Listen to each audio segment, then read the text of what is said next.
gobolladeena Soomaaliya kala duwan yani gabadha la jecel yahay ee magac qurux badan ha loo bixiyo la yiraahdo ama ayada nafteedaba qurux badan ayaa waxa loo bixiyaa Falastiin wax loogu bixiyay ma aha wax maanta la bixiyay waa wax soo jireen aha oo gabdhaheena loo bixin jiray Falastiin wali ma aragteen gabadh Soomaaliyeed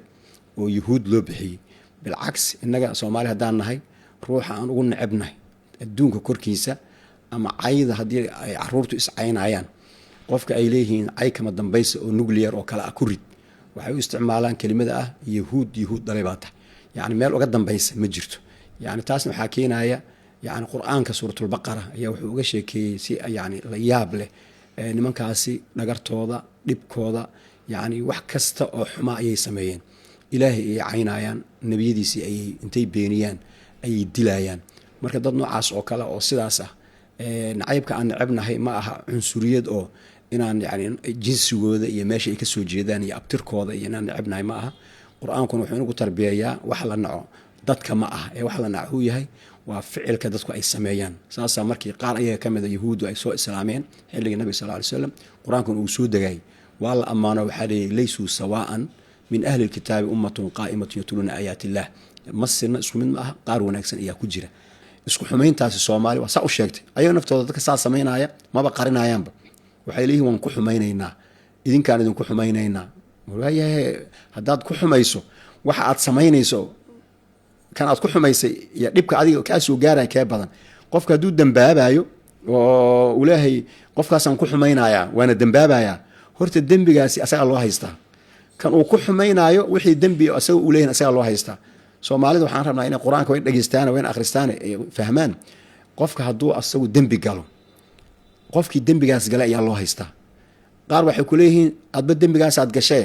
anna waan kula galaya leeslama galo alam yunabba bima fi suhfi Musa wa Ibrahim alladhi waffa alla taziru waziratu wizra ukhra wa alaysa lil insani illa ma sa'a wa anna sa'yuhu sawfa yani miyaan loo sheegin dadka waxa leeyahay qofkii asagu xumaan sameeya loogama daydo xumaatada asaga ayay ku egtahay qof walbana wuxuu asagu shaqo qabto ayaa loo xisaabinaya marka saas daradeed isku xumeyntaas way jirtaa laakiin isku xumeyn yani oo ay ka dhalanayso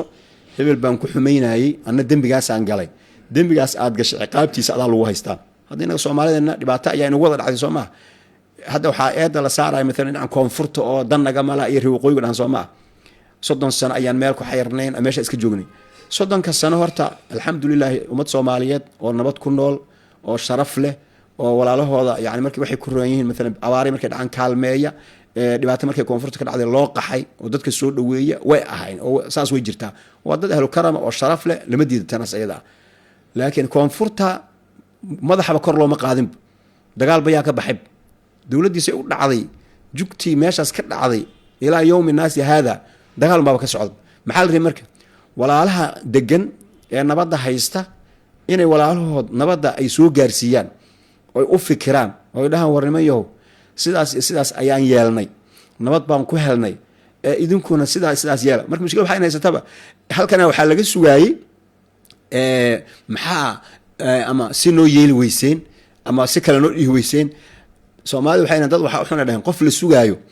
oo soo soconin Soomaali intii fayow baa la sugaayay oo nabad haysata oo la rabay meeshii gubanaysa inay u soo wada gurmadaan oo waa walaalahooda ay dhahaan walaalayaal kala jooga maxaa inoo dan ah laakiin macal asaf waa la isku fiirsaday dhibaatadii hal isku fiirsaday hadana la isuma garaabayo lama dhahayo waan isku fiirsanay waxba idin ma qabanin ayaga waxa la sii leeyahay horta mushkilo dhan waa halkaas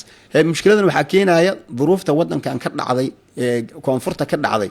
meel ay ka dhacday yani hadda intii burburku inagu dhacay ma jirto dagaalada sanadii koobaad 92 ayaa gobolada qaar kood dagaalay wax ka dhaceen kadibna waa la iska wada xasilay laakiin caasimada iyo hareeraheeda iyo koonfurta waxa ka dhacay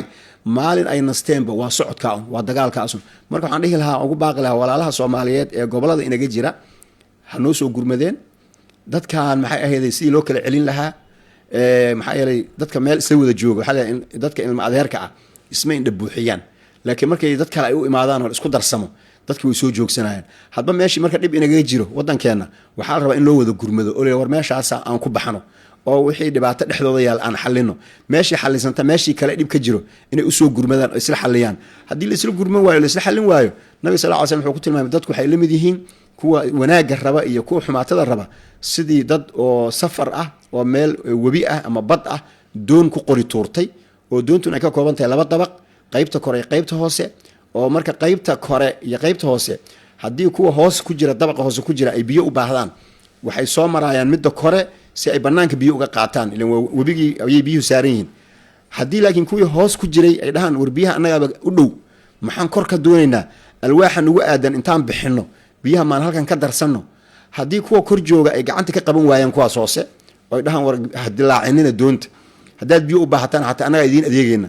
noo soo sheegan biyaan rabnaan annagaa idiin keenayna oo ay gacanta ka qabtaan najow wa najow jamiican waa laysa badbaadaya laakiin hadday ka tagaan oo iska dhaafaan kuwii wax jeexaayay oo dhahaan haye jeexda waxba kama qabna annaga koraan saarannahay annaga maxaa naga galay oo kuwii hoose ay jeexaan oo ay alwaaxi meesha ka bixiyaan oo biyihii ay hoos ka soo galaan kuwii kor saaraa iyo kuwii hoos joogayba halakuu wa halakuu jamiican marka Soomaaliya guud ahaan halkaas doonaan islanaha isa saarayn alwaaxa la fujinayo hadba qoladii fujinaysa waa in gacanta la qabto leeyahay isku maslaxad ayaan nahay isku dan ayaan nahay walaalaan nahay alwaaxa inaga fujinina haddii laakiin isku fiirso leeyahay kuwaas reebel la dhaha kuwa reebel la dhaha ha fujiyana dhaafa adna qaybtaadu muka soo gaaraysa marka aan soo wada kaashano si dhibka looga bixi lahaana inagoo islaamkeena iyo culimadeena iyo diinteena kaashanayna aan saas aadno